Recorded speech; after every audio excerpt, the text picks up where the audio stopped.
So hi everyone, welcome to my channel. I'm Divine Grace Corcio. I'm entrepreneur, coach, and founder of digital consultancy and services. So today, this is a very special day because I have the founder of Fast Track, FBA Fast Track. Hello, Thomas. How are you today? Hello, I'm good, thanks. I'm coming from Mexico, Cancun today. Yeah, so Thomas is also an Amazon seller in UK, and right now we have a very good topic, about Amazon, how he become successful in Amazon, and also he will give a lot of tips, about how to start, and also tips to be successful in Amazon selling. Okay, so Thomas, how long you've been on online selling? So obviously I own 3 companies now. My Amazon business, my first UK one, which has been running for 4 years. And then my second one is Fast Track FBA, which is 2 and a bit years. And then my third one, which is recently, which is Amazon USA, which has been a couple of weeks now. So 4 years for online selling. Wow, that's a good years. So, so what are you doing, before you decide an online seller? Oh my God, I think I'm doing anything and everything. So studied electronic engineering. I went into bar management, and so engineering taught me about logic, structure. Bar management taught me about people management, profit and loss, accounts, managing people. I then went into recruitment, which was sales. And then I started my first business, which was about procurement. I didn't like that. I shut that down, and that taught me about how to find suppliers and buying stock or buying stuff, working out margins. And then I started this business, which is my Amazon business. So, and obviously here we are today talking about this now. Oh, so at least you have that, spark that that you're going to the online selling. You have Maybe, that I think it experience. just happened. Yeah, because me, I don't have any experience. It's like in my experience is I am a midwife in the Philippines. So, I'm helping mothers, babies, and then I really don't have idea that I will be in online selling. At least But obviously you you have. turned up here. Mm-hmm. You turned up here. You're now, if you even look at my journey, electronic engineering, bar management, recruitment, that's not online selling. None of that's online. That's all in person. Whether you've got experience or not doesn't matter. It's about what you want to do. And if you really want it, you'll get the experience. And for you, online selling was, I'm a midwife. I have no idea what I'm doing. I'm going to go make it happen. I will get the experience. I don't care. And that's just, it's your attitude as opposed to what you've come with. Yeah, especially right now in pandemic, you need to adapt. People before they are used to be an outside, but right now, we are all of us are in, at home, working from home. So you need to adapt on what we have right now. So I think that's the important. So, why Amazon? Why you choose Amazon to sell online? So obviously I talked about my history. The first company I made, and obviously closed down, was around procurement. And I basically realized that I'd replaced my job. And what I'd done is I'd opened up a lot of wholesalers, a lot of distributors and manufacturers, and I could supply direct to them. But what I realized was that I really didn't enjoy being sat at home all day long working. Ironically, that's what I do now. And I wanted to have freedom. And what I'd done is just replaced an office job with a home job. And this business, all I could see was that for the next 10 years, this is what my life was going to be like. So I said, you know what, I don't want this. I don't want to be sat at home having to do all this work. I want to be able to have freedom. And then I learned about the FBA model using Amazon's warehouses. I was looking at eBay, should we say, but eBay, you still got to go deliver the stuff. I learned about, then you've got customer service, etc. And Amazon, I learned about FBA, and I was like, wow, they do the whole kind of the last mile, the end, the customer work. That's what I want. I can do all the legwork beforehand, and I can do that in my own time. But when I want to have time off, that's great. And especially when you're running a micro business, it's just you. You either do everything or you probably don't have a business. But Amazon taking care of the customer service, the last mile, really solves half the problem.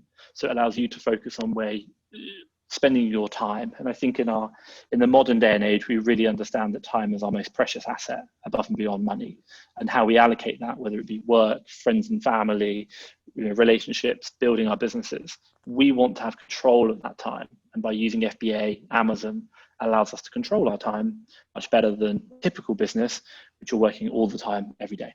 Mm-hmm. That's So what I started. you use FBA in Amazon. Mm-hmm. Yes. So which is more better, the online arbitrage or the wholesale?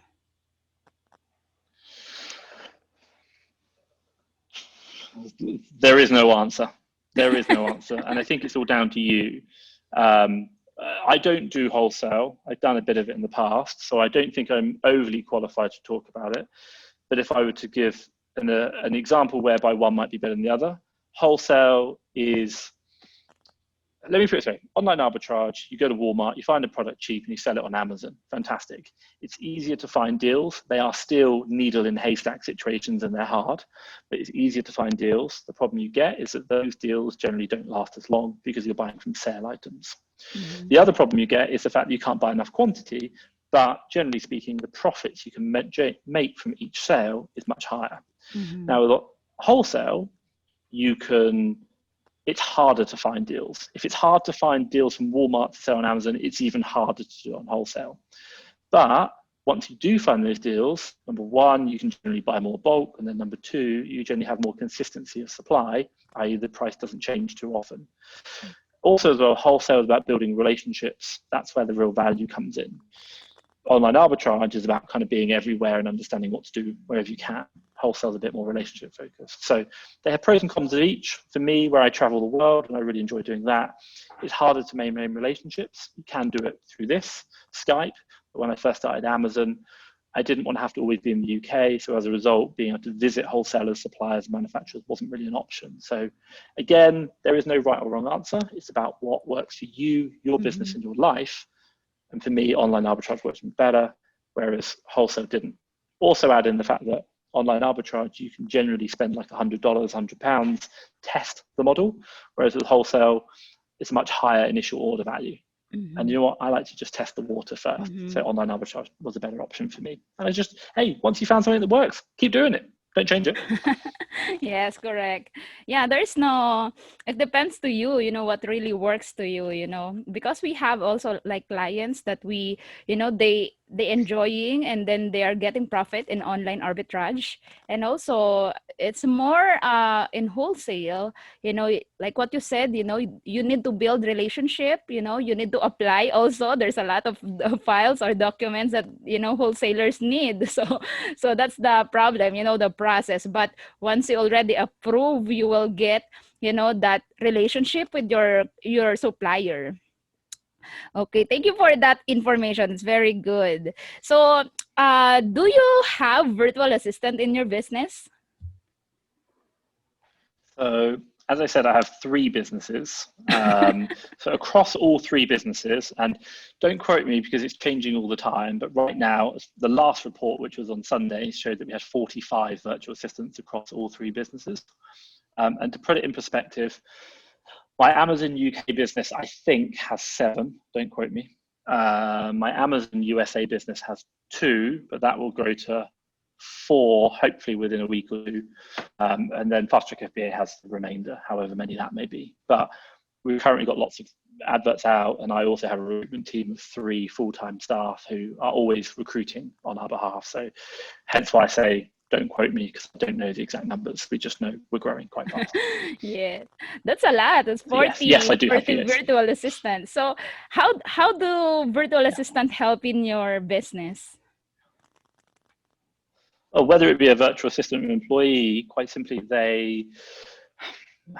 I think the question I kind of ask is, what's my job? My job is to set the direction, and then my job is to support my team to make them happen, and my team are the virtual assistants.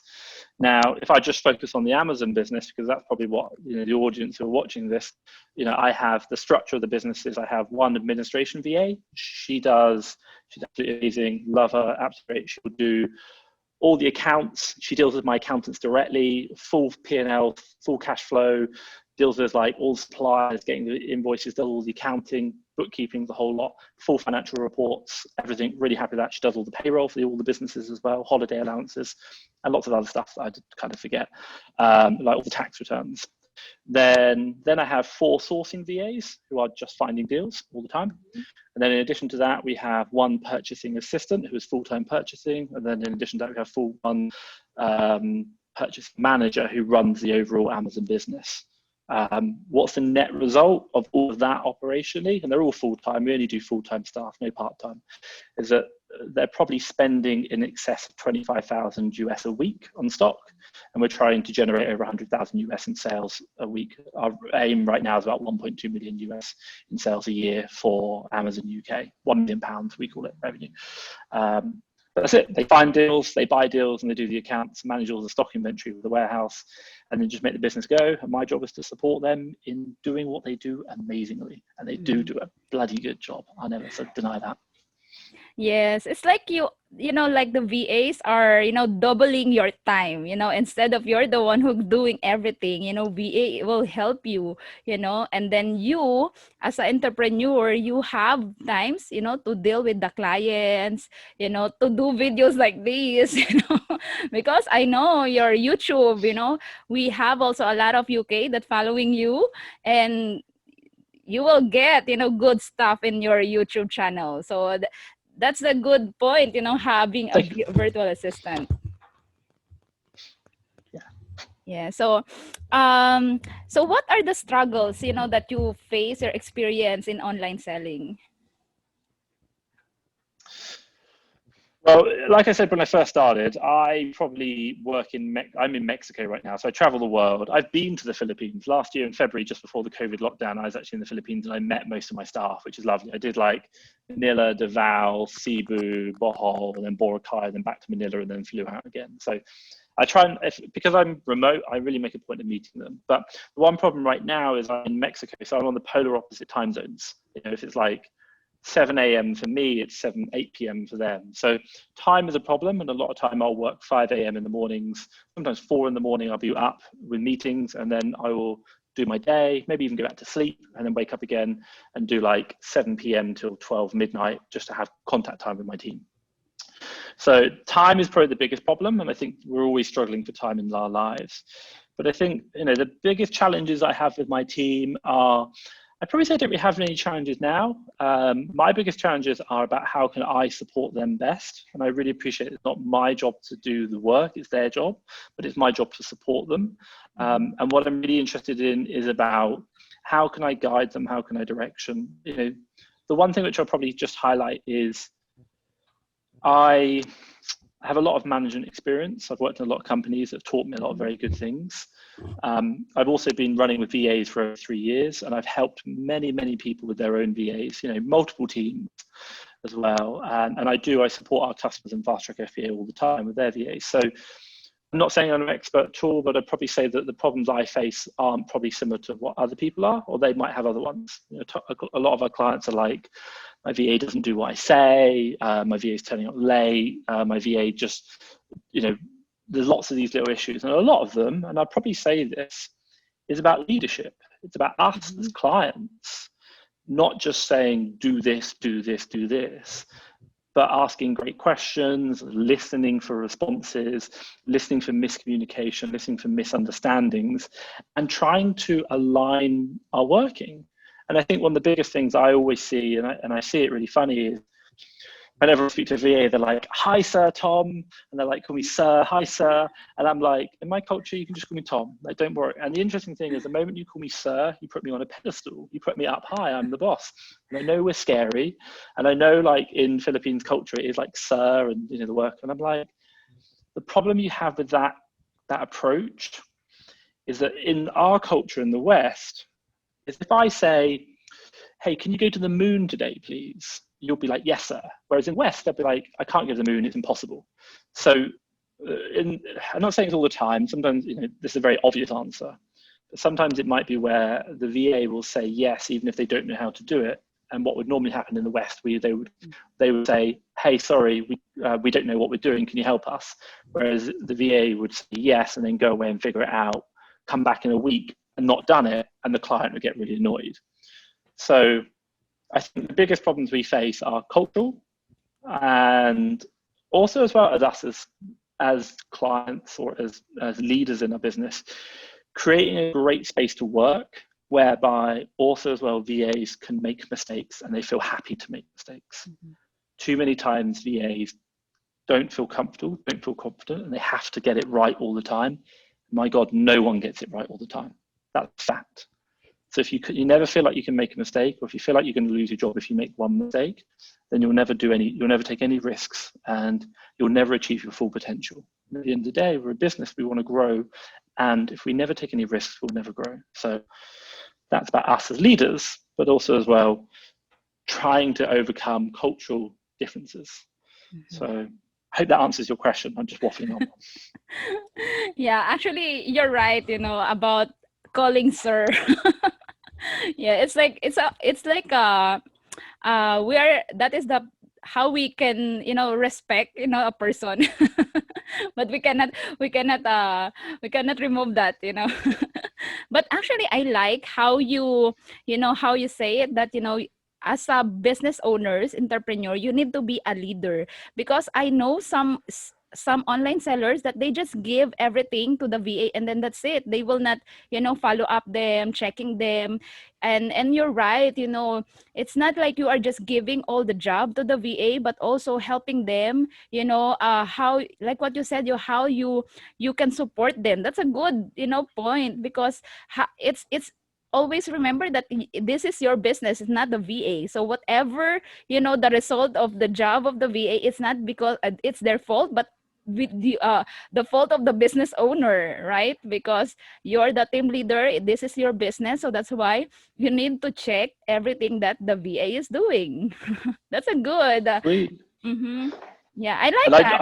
I talk about it with it's like management and leadership metaphors. If I give you the idea here is to say that in our businesses, what's my job? If we're thinking about like our job is the forest of Amazon. We want to go chop down all the trees and make some money. My job is to say we want to chop down the trees in that direction, the beauty category, because that's where we're going to make all our money. I want to do beauty trees. So then we tell the workers, go chop down the trees in that direction. And then our job as leaders is to stop and to start saying, hey, how are you getting on? How are you chopping down the trees? And then what we find is that maybe they've got a really blunt axe. And then our job is to go, hey, you know what? Why don't we get you a sharp axe? We can sharpen the axe. Oh, cool. Now we're getting loads of trees. And then we come back and go, hey, you know what? Why don't we invest in some chainsaws, and then we can really start chopping the trees down. And our job is to set the direction, and our job then is to ask questions, open questions, and to listen to understand what the problems are, and to support our team in, number one, giving us honest feedback, and we only do that by creating open and supportive environments. And then number two, acting and giving results. And once you start creating that environment, once you start creating that direction, once you start giving them the chainsaws, no longer do you have to start asking them what the problems are, because you've created a great culture. And then what happens is your team come back and go, hey, sir, or Tom, just found out about this new digger. It's like this really big machine. It will just chop down trees all the time. It's much quicker than chainsaws. You're like, cool, do you think we should buy one? They're like, yes. And then you just buy it. And then your team start working for you. And your job then becomes to recognize great behaviors, celebrate those great behaviors, and celebrate results or milestones on the journey that you're going. And what you do then is you create an amazing environment to work in, where people feel valued, they feel special, but also so they feel that they can share honestly. And as a result, you then start chopping the trees down so much quicker. And I always say it is like, my God, when I come to work every single day, I just want to have fun. I don't want to have problems. I don't want to deal with problems. And I want the same feeling for my staff. I want them to enjoy coming to work every day. I want them to enjoy having a phone call with me. And it's me who makes that. So I always say, do that, have fun. It's your business. Make it a great business to work in. Don't make it a horrible place. And how do you do that? Support your team. Make it a laugh. We're a family at the end of the day. We're a tribe. Make it a good tribe. Yes, that's good. Actually, I feels like I want to apply on your business in your company. I like how you created this. It's very like I can feel that it's so easy to work with you. Thank you. My Okay. team will be like, no, he's a tyrant.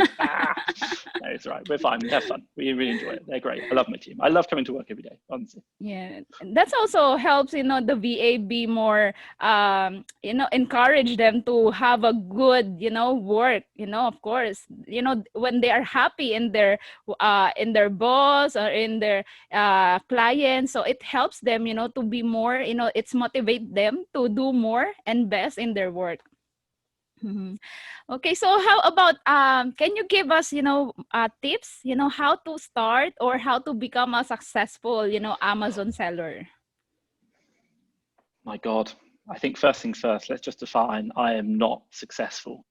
Um, there are many people who sell on Amazon who are far better than I am, doing far better revenue, bigger teams and everything. I'm on my own journey, and I've probably been on that journey longer than other people, and there's no reason why people cannot get to where I am or exceed where I am in less time than I've done it. So we're all on why we might all be on the same road. I might have started 4 years ago, you might start today, but you will get to where you want to be quicker than I will. So I think just always need to be clear, I'm not like, success is a very, very, just careful. But top tip for people who are selling, do you want me to do clients or do you want me to do VAs? What do you like? What do you support with? What would you like me to focus on? Um, I think in online seller, because my followers here are, sellers also, especially I have clients, or followers from UK. Cool. So I appreciate that. First things first is before you start the business, you should really define why you're doing this business. What's the reason? Too many people talk to me and go, I want to do £1 million or $1 million. And I'm like, cool, well, you can do $1 million tomorrow, but you're going to make zero profit. Would you be happy? And they'd be like, no. And you'd be like, well, I've just achieved your goal of $1 million, but you're not happy. So it's really crystal clearly defining what you're trying to achieve. Now, most people talk about they want to generate income from sales. So what are the general metrics you want to look at? Number one would probably be like, how much money do I want to generate per month in income? And then number two is, how much time do I want to invest in my business to generate that amount of income? Now, that's the long-term goal. So a typical example in the UK might be like, I want to generate £2,000 a month, and I want to probably do it in like, let's call it 10 hours a week, or maybe like 20 hours a week. But I'm willing to work more, but that's the goal. That's where I want to be long-term. So fantastic. Then, and I think that's really important, because we get so caught up in, and I'd probably also ask why. Why do you want to get 2,000? Why 2,000? Why not 5,000? Why not 10? Why not 1,000? Why 2,000? What does 2,000 allow you to do? And also, why 10 hours, 20 hours a week? What does that allow you to do? Is it more time with your family, more time traveling the world, doing what you want? It's really, really important to define that. And the reason is if you understand why you're doing what you're doing and where you need to be to achieve that, then when someone comes along and says, hey, have you heard about this thing called Bitcoin? You're like, yes, but I don't care, because I know where I'm going and I really don't care. And that's so important, because so many times we just get caught up in the action. We're like, I'm making money or I'm doing something, and then something else shiny comes along that we're not like, actually, you know what, I've chosen this route and I'm going to do it and I'm going to work on it and I'm going to get there. And once I've done that, then I'll do something else. That's fine. But we get caught up in just doing stuff, and shiny object syndrome caught on us. And the other one is, if you clearly define where you want to go and what you want to achieve, and you really believe in that, then everything else becomes a distraction. So when you're like, I might go watch Netflix for 5 hours, you're like, I don't care about Netflix. Netflix isn't going to help me get to where I'm going to be, because I need to make 2,000 profit a month in 10 hours a week. Because after that, I'm going to the Philippines and I'm going to go travel the whole Philippines. I want to go sit on that beach in Bohol. I'm going to be excited. That might be your dream, and Netflix is your distraction. So with enough determination, enough grit, and a clear goal in mind, anything can be achieved. And I give you a really good example. Look back, 50 years ago, I'm not sure if that's right, but America taking the man to the moon, impossible at the time. But with enough determination and enough willingness, anything could happen. So if you think making $1 million on Amazon's hard, it's nothing. So have a clear goal, and I think that's really important. Then I think the idea is really break down the milestones. Just break it down. How long do I want to take that? Okay, in 1 year, I want to get it. Start breaking it down. And I'd write a plan, like here's a guide of what I want to do. And then I'd probably say share it with other people, get feedback, sense check it. Where am I going wrong? What will I do? People are going to say impossible, or if you tried doing this, you could probably do that better. share. Like, so many people are worried about sharing their business, and like, my God, the act of me sharing it on YouTube has made me get better at my business, because I've had to, people have been like, did you really do that number? Did you really do that? Like, I was like, oh my God, I have to do this now. And then once you clearly define the milestones along the goal, just take action. Every single day, ask yourself the question, what 3 things do I want to achieve today? And I even ask myself, like, this very hour right now, what exactly am I doing? And is this helping me towards my goal? That's it, like, all the time. So when you're sat there watching Netflix, it might be like, this hour I'm watching Netflix. Why? Because I'm allowed to. I'm having an hour downtime to rest. Then the next hour I'm going to go back, because I know that I can't work all the time. And that's perfectly fine. But when you're on like episode or the 5th episode of this thing that you're watching, because you're just daisy chaining them after another, you're like, is this 5th episode really helping me in my goal? No. All right, turn it off. Let's get back to work, because that's what I want to do. So clarity, purpose, vision, clear milestones to help you achieve it, celebrate success, and then just take as much action as possible. Wow, that's great. Does that help? Yes, of course. It's this, rather than like, go source Walmart. Walmart are where the deals are. No, we don't know. Yeah, I remember, in the Philippines, like when I was a midwife. So my goal is really to have my own like lying in clinic. So that is my goal, that is my goal. And then, the clarity is I need to be there 24/7. So I need to live there, because that is, it's like what you're saying, it's like your clarity, to be engaged, to be there, in your business. You will not just leave it to anyone but you as a business owner. So that's very good, and that's why it brings me back to my business before in the Philippines. Yeah, because And the hey, the thing success I'll is say always, yeah, the success is always in you, in your mindset, how you will, set your goals, and your what do you call, your vision. agreed. And the reason why I say that is because when things get tough, and I promise you they're going to get tough very often, and Amazon's going to send you that email when you're suspended and your account's saying, and you're like, oh my God, like, do I even do this? Or someone's going to get suspended on a Facebook group and you're going to see it and you're like, this is the most dangerous thing in the world. Like, yeah, business is inherently dangerous. It's a risk. We're taking risks. But it's that vision which is going to drive you through it. It's going to drive you through those tough times. It's going to drive you through that Friday and Saturday night when all your friends are going out and you can't, because you're staying at home working for like the 15th hour today. But you're doing it because you want to achieve something. You've got a goal in mind. And the thing I'll say is, it doesn't really matter if your goal isn't perfect, as in like, I need to make £1 million on Amazon, but I'm not sure why. Generally, the why, the reason you're going to, won't change too much. You might, as long as you go in the right direction, what you'll find is the closer you get to it, the more you'll narrow it down. But it's very unlikely that you're going to say, I want to build £1 million a year business so that I can go traveling the world. And then the next year you go, I want to become a ballerina. Like, it just doesn't really do that. It kind of just goes a bit like that. So the closer you get, you kind of understand. So don't get too caught up if you're not 100% crystal clear. Yeah, it's like your why will be your fuel, to go straight to your goal. Yes.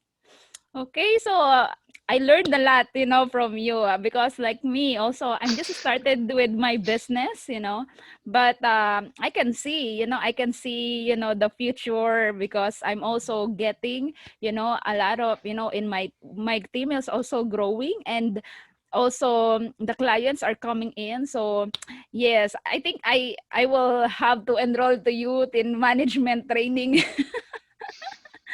Yeah, because actually I like your videos, how, give motivation, encouragement, because that's what we need, people that they understand what you are doing, because even your family sometimes it doesn't understand, cannot understand what you are doing. So you need to be in the group where people will understand your situation and what you are doing. Okay, Yeah, so I completely agree with that. yes, you can invite, my our viewers right now, in your YouTube, or if you have any, something you want to offer to them. Yes. Well, if you want to know, obviously, if you talk about starting on Amazon, if you are interested, we do have a free getting started course, just quite simply, fasttrackfba.com. And just the moment you load up, it will just say, you want to join our free course, not a problem. You can join that, and that's going to obviously really help them out and just start learning. I think the biggest thing is taking action. It's about learning what you can do on Amazon, and hopefully that will help you out. And hey, watch my YouTube, watch your YouTube, get involved in the groups, take action every day. That's going to really support you in achieving what you want in life, whether it be money, free time, relationships, doesn't matter. Mm-hmm. Yes, so that's why I join in your group, because I get a lot of things there. Okay, so thank you very much, Thomas. I hope we will gonna have a second, part two interview like this. So thank you very much again. Uh, so to everyone, thank you very much for watching. And if you have any questions, I have, please comment in the comment box. And if you want to check Thomas' YouTube channel, I have in my description box, or you can email us and give you more information about FBA Fast Track. So thank you very much, everyone. God bless.